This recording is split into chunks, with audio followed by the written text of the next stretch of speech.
2001. My name is Jerome Ferry. My cameraman is Alan Eggers. This is an oral interview with Bill Whipple, who has been a lifelong resident of Cedar Rapids in Linn County. Bill, can you tell us when you were born? And you were born here in Cedar Rapids? I was born here in Cedar Rapids on November 1st, 1913, and I've lived here ever since. Did you have any brothers and sisters? I had one sister. She's living in Dubuque.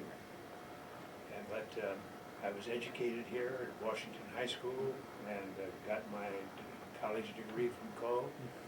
I graduated in 1935 and then went into the general insurance business the same year. What did your dad do? He had the agency, and I went into the agency on his death. He died at 51 suddenly, and I had to take the agency over. And I always intended to be a lawyer. I had a fine scholarship at the University of Iowa, board and room and full tuition, $25 a month, which in the 30s was glorious. So all those plans were interrupted, and I was rather catapulted into the insurance business and was there for 39 years. 39 years. Did you, how old would you have been during the Depression? Well, I was probably 17 to 20. Well, in fact, when I went into business in 21, it was 1935, and the remnants of the Depression were there. Did you know what the Depression, at that age, did the Depression mean any, probably it wasn't even called a Depression then, was it? No, it wasn't, except that we were cognizant of the fact that there were 12 million unemployed when I was in college, and that Norman Thomas, a socialist, was making some rather impressive arguments about the economic conditions. But the interesting thing was we were all without funds, and we were all on the same level. So as a matter of fact, we didn't feel it as much as maybe you might think. Was your dad, was he in business just himself, or was Yes, he with he the was in firm? business. He was a general insurance agent representing some 7 companies, and he'd been in business here for about 26 years, the time of his death. So, what was your association with the Hunter Airport? The History Center is doing an exhibit in the future on the Hunter Airport, and I understand you had some memories of the Hunter. Well, I started with Dan Hunter as a client in the 30s, shortly after I had got into business. He was a World War I pilot who really, I think, was responsible for the development of aviation in Cedar Rapids in the early days. He weathered through some awful times of depression. He sold real silk hosiery in the wintertime in order to augment his income, and he fought a real battle. I think he was probably helped a little bit by Howard Hall. Howard Hall was a close friend of his, and I think Howard gave him some money from time to time to kind of help him over the hump. But he was the person who developed aviation. He had what was known as Old Hunter Field. At that time it was also, as I recall, the airport for Cedar Rapids. And he had some various enterprises. He taught people how to fly, and he had the Hunter Flying Circus. And early on, after the war, it was made up of jennies, which would have 2 or 3 forced landings in a Sunday afternoon. I remember when Walter Nesper, who is now long gone, but Walter Nesper had the Nesper Sign and Neon Company. He created it, and he was just a youngster wondering about the field, and he was full of beans, and first thing he knew, he was walking the wings for Dan Hunter with the Hunter Flying Circus. And I guess he was too young to know better, but I was awfully surprised when he told me about that.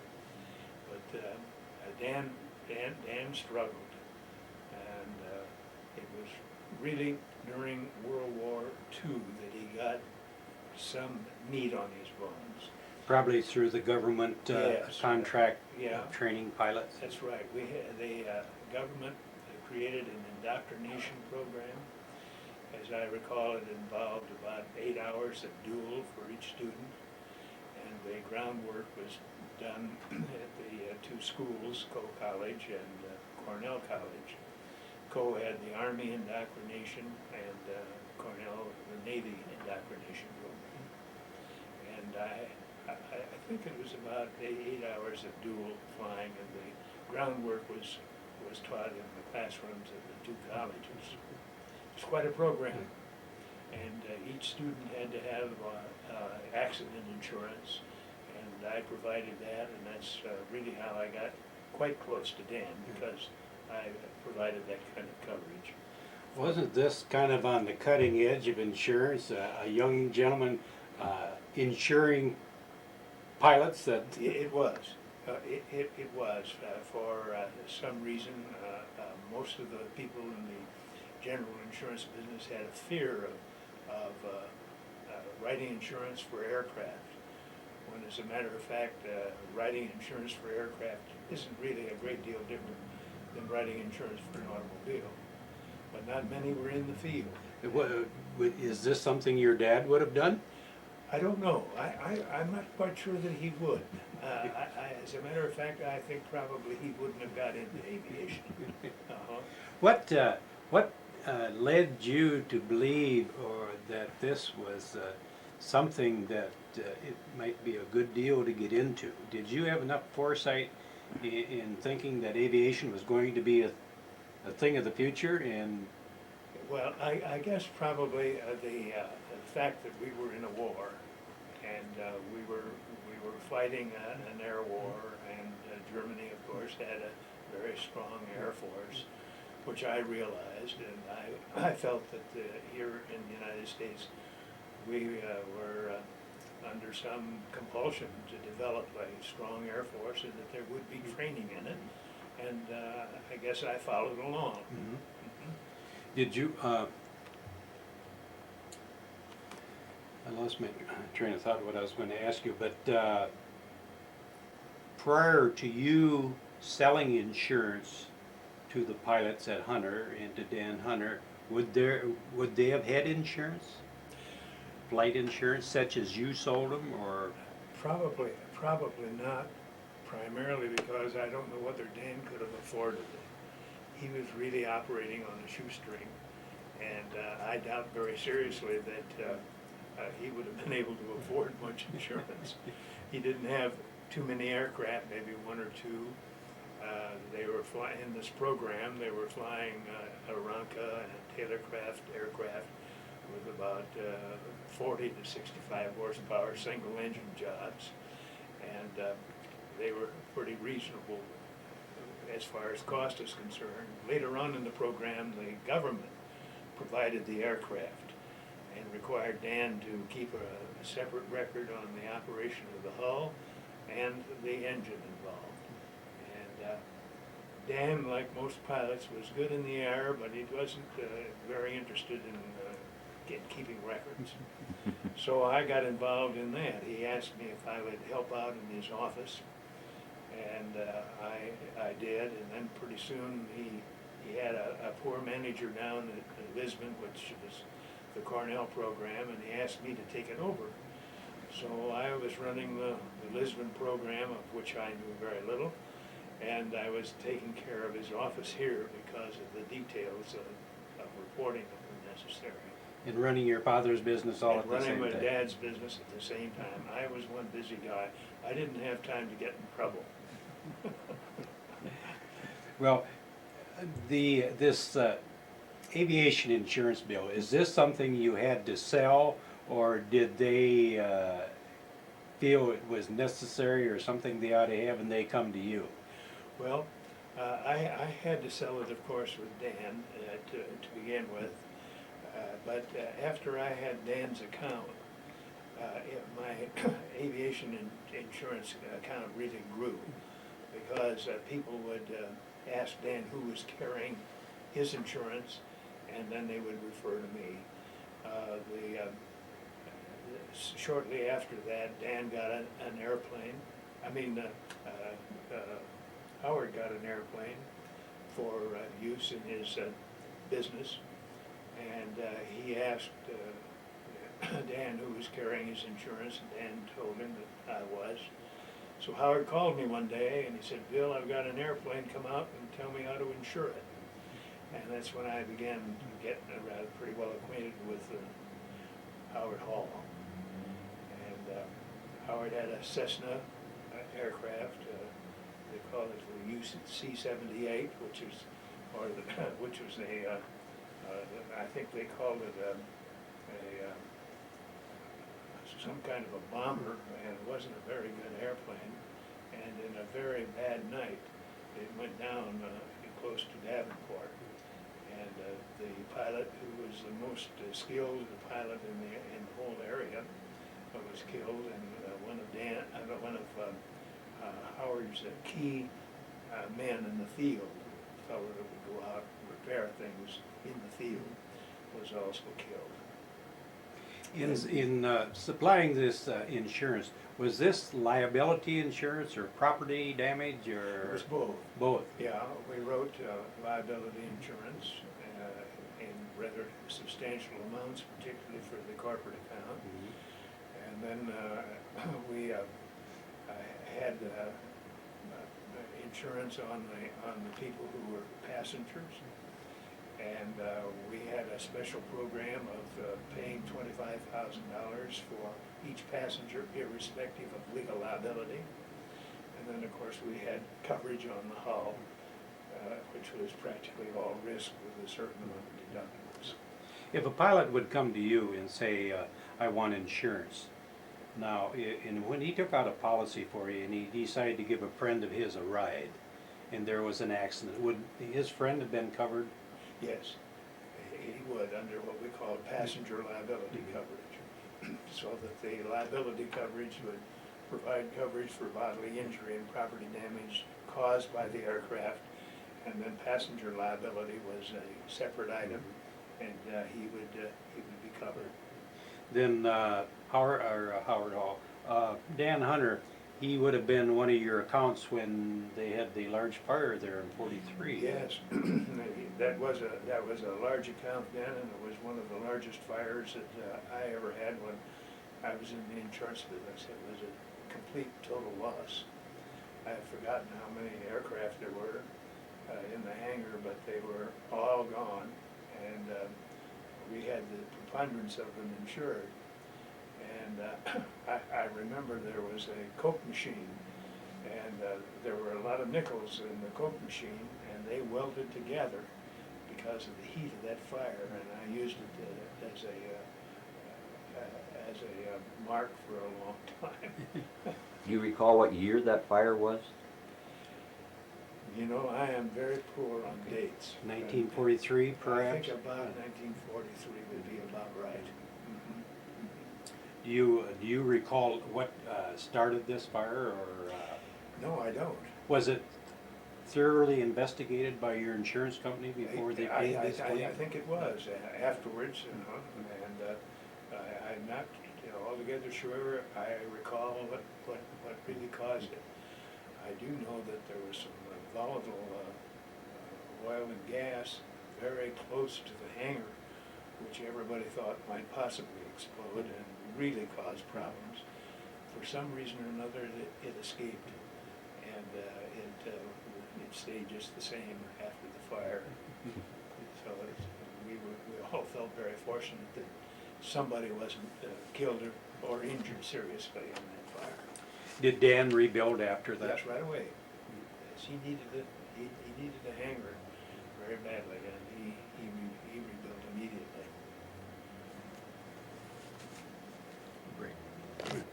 Dan got a very fine contract. They called it an Army primary contract, which was far more extensive in air training. And I think at the time there were 7 such operations in the United States under private operations. And Dan was appointed to take this operation over because his predecessor down there was not a good operator.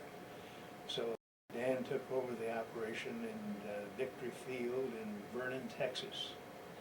And it was a very large operation. I remember going down and making arrangements for a doctor to take care of workman's compensation cases, and a lawyer to take care of legal liability cases, to set ourselves up for proper administration of the insurance program. And, that's where Dan really made his money. This was a large operation, and it was a lucrative operation, and he was very, very successful. When this fire happened, did your company they have any comment about maybe this was too risky a type of business, such a large loss? No, as a matter of fact, it was a very easy loss to adjust, because it was a total loss. And in its totality, we had so much insurance on the hangar and so much on each of the aircraft, and it was very easy to write a check for all of them, which my company did, and it gave us a very good reputation in the field, because we knew that they would be replacing those aircraft, and that by virtue of the fact that they had prompt and equitable settlement, they would come to us, and indeed they did. In talking about these circuses that Dan Hunter used to put on, and wing walkers, would they have been covered by insurance? Well, if they were, I had nothing to do with it, and I'm going to speculate that they probably weren't insured. Did you have a clause in your insurance contracts that prohibited any reckless or? No, because the flying circus went out when they got serious and were doing this training. There was no exposure to that sort of thing, and there was no exclusion in our policy for it. Did Dan had a boy named Dan Jr. Yes. Did you happen to know Dan Yes, Jr.? I knew Dan Jr. very well. Yes, I did. You probably were more the same age, possibly, than Yes, he he was. was a little younger than I, and he was a private pilot, and he helped his father in the Army primary program in Texas. And I don't know whether I should say this or not, but Dan Jr. was not a good businessman. He was put in charge of the Lisbon operation with Cornell, and it just didn't work. And that's when I took it over. And even though I knew very little about aviation, I could keep the government happy with proper records. But Danny was a pilot, but he just he like his father didn't care much about the details. So he went down to Texas, and that's the last I knew of Danny. I heard later on that he had I've forgotten the name of the city in Colorado, Telluride, I believe it was.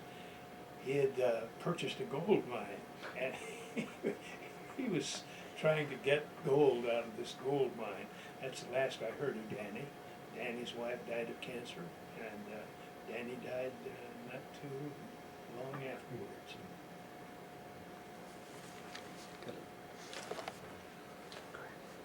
One of the operations that Dan had that was rather interesting in those days was a glider program, and it was carried on at Spencer, Iowa.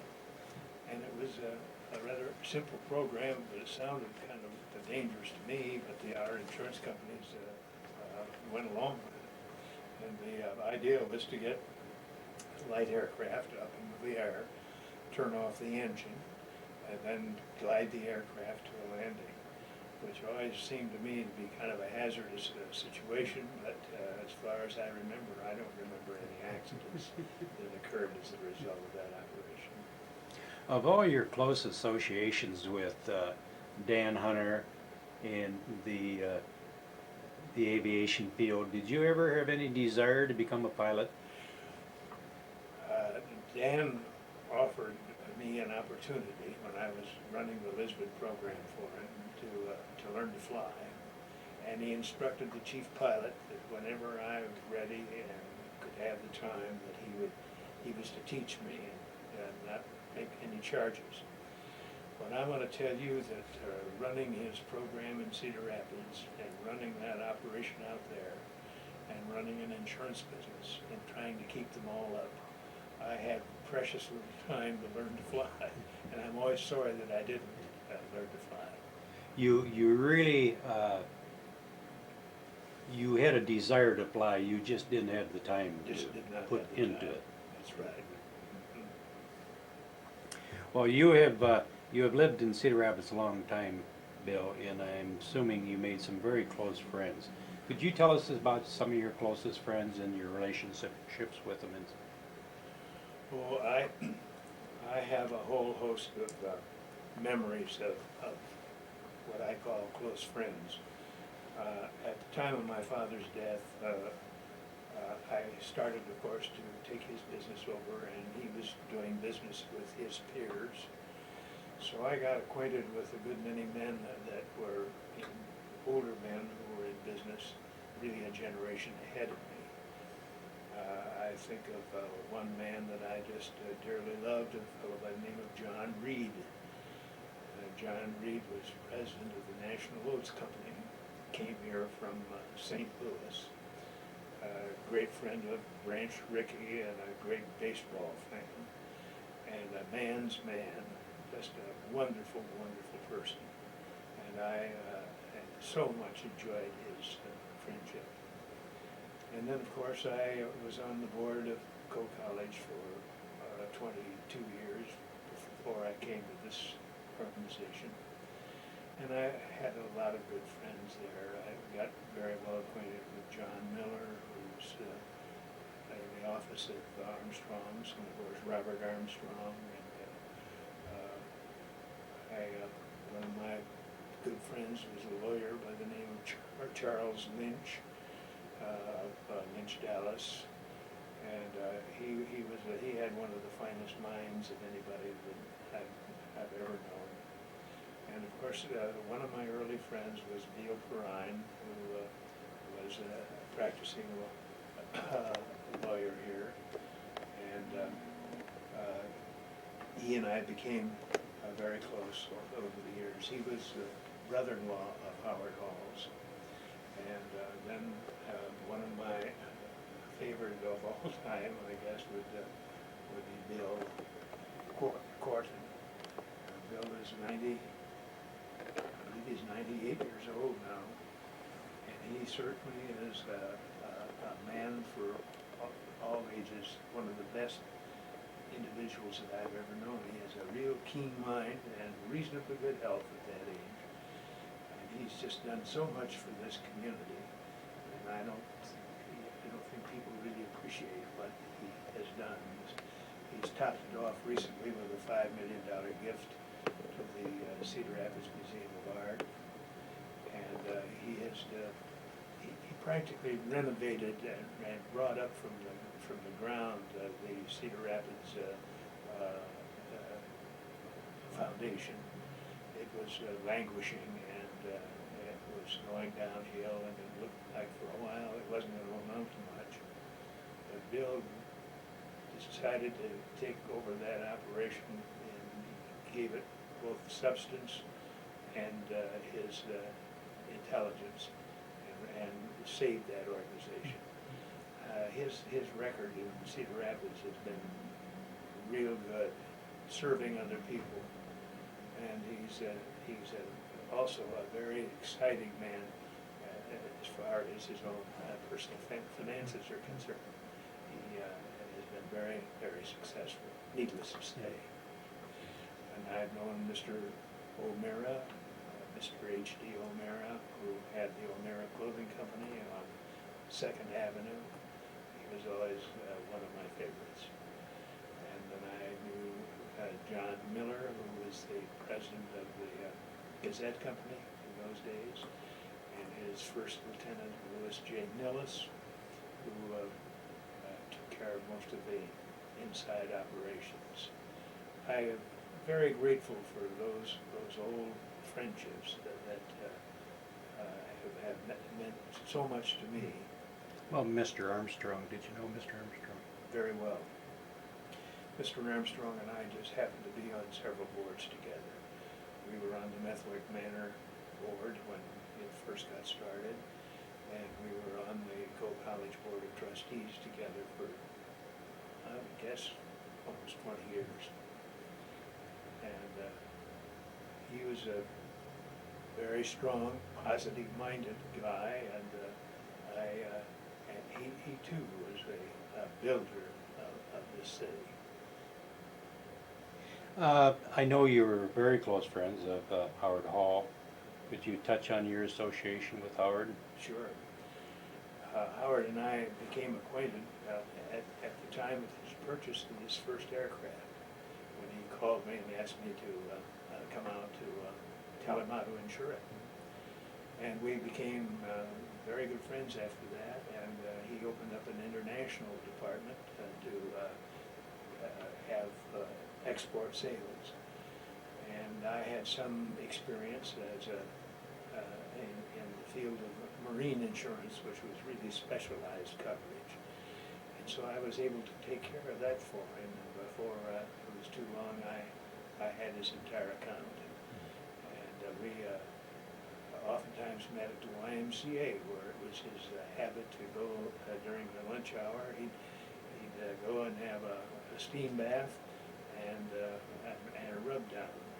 And I had some very interesting conversations with him in the steam bath of the old YMCA. He was a very self-effacing man, easy to talk to, and he just never had an exalted opinion of himself. He was as common as you and I, and a very, very, very fine person. And he and his brother-in-law worked real well as a team. Howard was creative. He'd create ideas and initiate them. But it was Beale Perrine who would kind of Carried him through. carry it through, take care of all of the routine involved in it. That is an unusual, It was most unusual that two brother-in-laws like that got along just famously, worked as a team for all those years, and as far as I know, didn't have a scintilla of trouble between them. and also Howard's wife and daughter, evidently they were of the same type of person. I hear of nowhere there was Margaret any. Douglas Hall was George B. Douglas's daughter. And she was just the easiest woman in the world to visit with. She had no big ideas. She wore her money robe very, very elegantly. You'd never know that she had any more than you and I.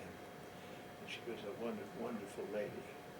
And one of the finest women that I have ever known in my career is Irene Perrine, who was Beale Perrine's sister and our wife and the sister of Howard's. And she was a delightful person. And to make a long story short, in her 90s, she kept 3 books going at the same time. She was abreast of all the things that were happening in the country, and just as bright and shiny as a new dollar. And she was a woman possessed of excellent judgment, common sense. I think it was a family trait to have the common sense and judgment were the 2 characteristics of both Howard and Mrs. Perrine that I remember so well. They were real sound individuals. Somebody that you would truly enjoy visiting with. You would enjoy visiting with them, and you could take them into your confidences, and be sure that they would be well respected, and their judgment would be such that if they told you what they thought, it would be very valuable in your own personal direction. You were in a position that you had to take over your dad's business when he passed away, as you said, I think at the age of 51. This threw you in direct contact with a lot of his peers that he had been dealing with all of his life. How did they accept you, or was there any serious problems that your dad had that you had to take over for him, or? Well, it was kind of touch and go because of our financial condition at the time. But the thing that I remember most of all was the strong friendships that he had. My father was a very fine person, a man of great integrity, and he seemed to associate with people who were kind of like him. And the attitude that I found when I went to talk to them was that, young man, if you can take that business over and behave yourself, you can have a continuance of my account. And that was the biggest asset that my father left me, his reputation and his friendships. And I'll never forget that. Was this something that happened very suddenly as far as your father? Yes, my father had not been well for some time, and he was not I can't remember that he was ever a strong man. And he had high blood pressure for many years prior to the onset of this problem. But I think that the whole problem was probably accelerated by the times, because it was tough going in insurance or in almost any field. So that I was shocked, of course, to lose him, because he was more like a brother to me than a father. We got along famously. And he always used to tell me, he said that if you get into any trouble, he said, I wish you'd come and talk to me, because the chances are very strong I've been there before you. Did you and your dad get along well? Very well, very well. You're very close to each other. We were very close to each other. If your dad hadn't passed away at this early age, and if you had been able to continue on, what would you have been? What career do you think you would have chosen? Didn't it ever enter your mind? Oh yes, it entered my mind. There was never any question about it. When I was in college, I was in 62 intercollegiate debates. I debated with such organizations as Willamette University and Notre Dame, and University of Chicago, and I enjoyed debating very much. And I was persuaded that I was going to be a lawyer, and I had this wonderful scholarship at the University of Iowa. It was for a 3-year period, and it gave me my board and room and $25 a month for the full 3 years. So my life was pretty much set. And in addition to that, Judge Grimm, who was another one of my father's acquaintances, and who headed that firm of Grimm, Elliott, Shuttleworth, and Ingersoll at that time, Judge Grimm told me that my grades were reasonably good, that I had a position in his law firm. So my life was all designed, all set up. And this is very traumatic for me to have such a thing occur. Any regrets? No. Sometimes, adversity is the thing from which success is born. And I hated the insurance business for at least 2 years. Primarily because I knew nothing about it, and Scared? I was scared, and I was afraid of talking with older men who were much wiser and had more experience than I. Did you ever feel intimidated by him? Yes, I did. I did feel intimidated, but Then as I got to know them better, I found that they were very warm, friendly personalities, and I began to get some joy out of the business. And then I got to enjoy it more because I knew more about the business, and you always like to do what you know how to do. When did you feel, what time in your life did you feel that this thing is going to go for me, it's going to work? The indoctrination was about, it took about 2 years before I knew whether I was going to make it. It was touch and go. After you branched out in aviation type of insurance, did you go into any other fields that? Yes, I did. I did. As I indicated to you, I wrote a lot of this ocean marine coverage, and I was writing all of the export insurance for Collins Radio and Manor Refrigeration and Iowa Manufacturing, and that was a big item and almost non-competitive.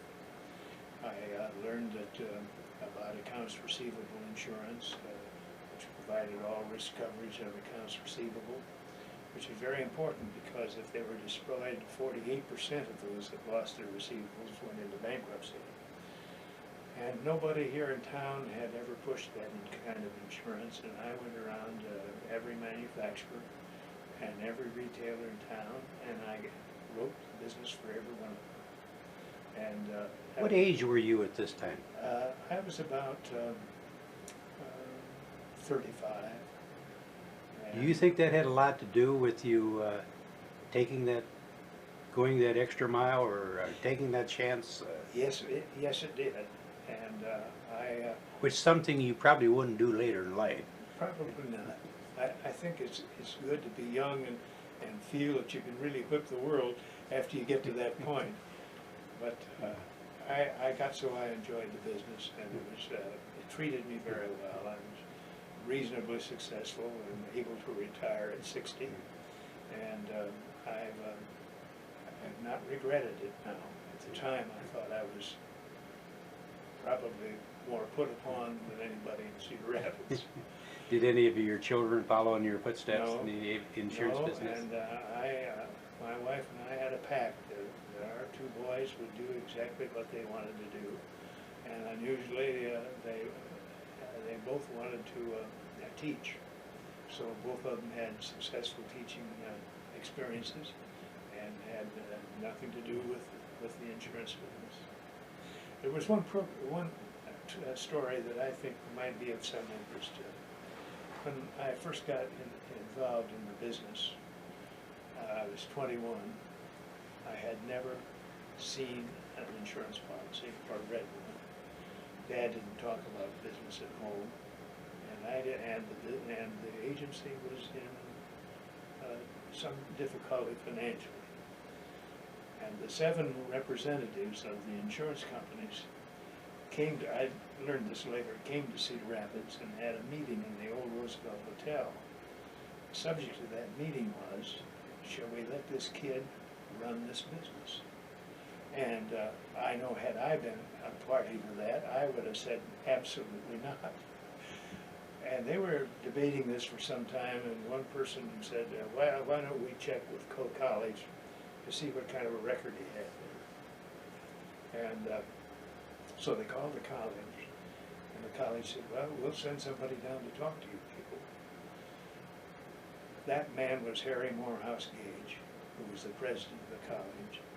You know, only in a small college, private liberal arts college, could that experience ever happen. And in naming people who I was very fond of, Harry Morehouse Gage would be right at the top.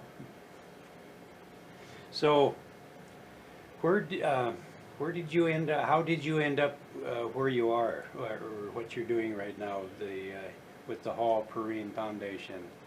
Well, that's rather interesting. I had retired and thought I was going to go into full retirement and had absolutely no plans. Banks of Iowa was purchasing banks all over the state, and they needed somebody to consult with them on their insurance program. So they gave me a little office here on this floor and asked me if I would take over their insurance program during the time of formation. And so I got involved in that when I had a telephone call from Bill Perrine. He said, Bill, would you be interested in running a foundation? And I said, I don't know anything about foundations. The only kind that I know anything about are concrete and stone, and they don't run anywhere. So he said, well, that isn't quite what I had in mind. Why don't you come and visit me? So I went to his office, and he explained in some detail what this foundation was and how it operated and what some of the rules and regulations were, and wondered if I'd be interested in it. Well, at that time, it was about, I'm going to say somewhere in the neighborhood of $30 million, and it was, it gave away about $200,000 a year, and it was a small operation. And I ran it by myself and shared Beal's secretary, so that we had absolutely the lowest operational costs of any foundation in America. And Is this so Beal's secretary next no, she came later. I never expected to be with this organization that long, but the thing grew like topsy to the point where we're almost 117 million today. And interestingly enough, the family gave us 70 million, and we have given $70 million away to organizations in Cedar Rapids, and we have this balance of about 117 million. So it's big business. This must give you a very warm feeling for the foundation to give money to a worthy cause like that. It's a very warm feeling, and it's the nicest business in the world to be in, primarily because the people that come through this door are volunteers, and they're here not to get money for themselves. They're here with no personal aggrandizement. They're here for the purpose of raising money for projects and charitable organizations. They are the cream of the crop. And to be associated almost daily with that kind of a person is a real rewarding experience. Couldn't have had a better experience. What can you foresee 50 years down the road? Do you think this foundation will still be in existence? This foundation is perpetual. Our present board of directors have determined that there will be no invasion of the principal. That we are obliged under law to pay out 5% of our principal value in gifts every year. But as long as this program is well managed and cared for, and I know it will be because I know the nature of the board, this organization will go on and be a perpetual endowment for the city of Cedar Rapids. A great asset. Do you feel that all the people that ask for your assistance from the Hall Perrine Foundation, do you feel that they really realize who Howard and Irene and Margaret and Mr. Beal Perrine were, or do they care, or do they just want the money? That's a very interesting question that you raised, because it's I have learned with this experience that we're on the stage for a relatively brief period of time, and many times I had people ask me the question, who was Howard Hall? And I couldn't imagine that anybody didn't know who Howard Hall was, having created this foundation which has done so much good. And it was just amazing to me. So we published a book. There it is, called "Call Me Howard." And this book gives the story of Howard Hall and of the Perrines and some of the good things that this foundation has been able to do, and of which we're very proud. But you'd be surprised how many people have learned for all time, I hope, with this in existence, who Howard Hall and Margaret Hall was, and Beal and Irene Perrine. and get some concept of the goodness of this organization. And it's something of which they would be very proud if they were living, and I'm only sorry that they didn't live long enough to know all of the goodness that's come from it.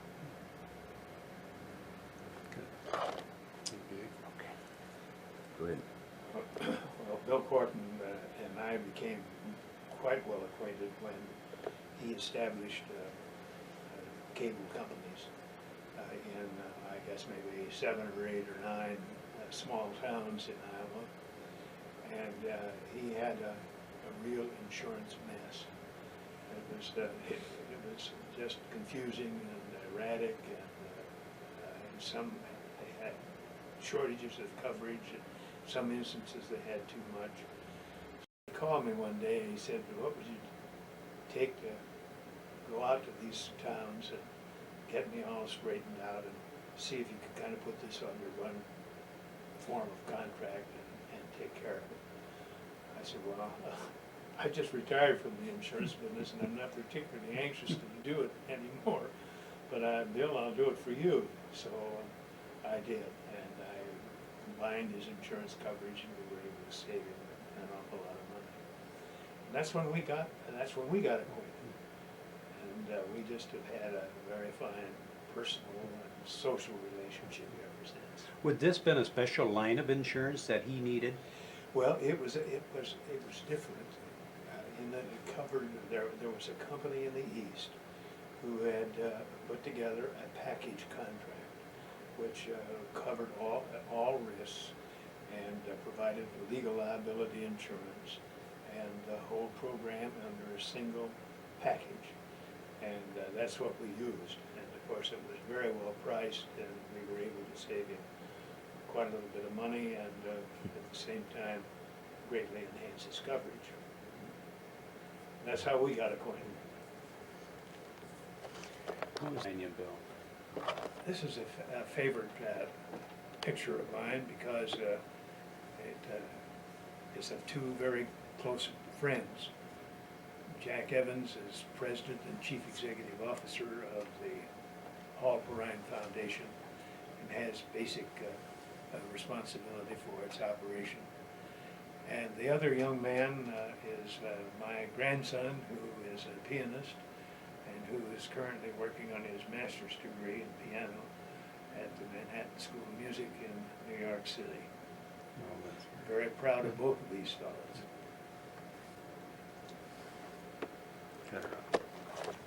With this $117 million that is in the Hall Perrine Foundation, would it be permissible to ask you how this is invested, Bill? Certainly.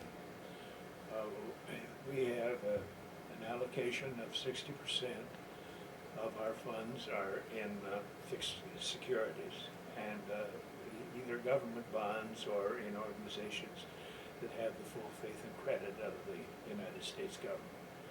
And 40% of our funds are invested in equities. We invest our bonds on what we call a ladder basis, so that over a 10-year period we have 1/10 of our bonds coming to maturity, so that at no time is there any speculation as to the value of the bonds. We always know that we're going to get the full value at the time of maturity. And Jack Evans, as you probably know, was at one time president of the SCI Corporation. So he's a skilled money man, and he's very, very good at what he does. We don't feel that we have the time, the energy, or maybe even the knowledge to properly evaluate common stocks. That takes an enormous amount of reading. And so we have some organizations that we employ to help us with that investment. And we found that diversification in that area is very good, because sometimes today's advisors are heroes and they're tomorrow's bums, and vice versa. Yeah. So that it averages out pretty well when you have we have about 7 different organizations helping us with the investment problem on equities. Well, Bill, unless you have something else you'd like to contribute, the History Center wants to thank you for sharing your memoirs with us. You led a very a colorful and successful life, and may you continue doing so. We thank you again very much from the History Center, Bill. Well, it's been my privilege. It's been my privilege to live in this wonderful city for 87 years, and I'm very grateful for it. It's a wonderful place to have lived in. Thank you. Thank you.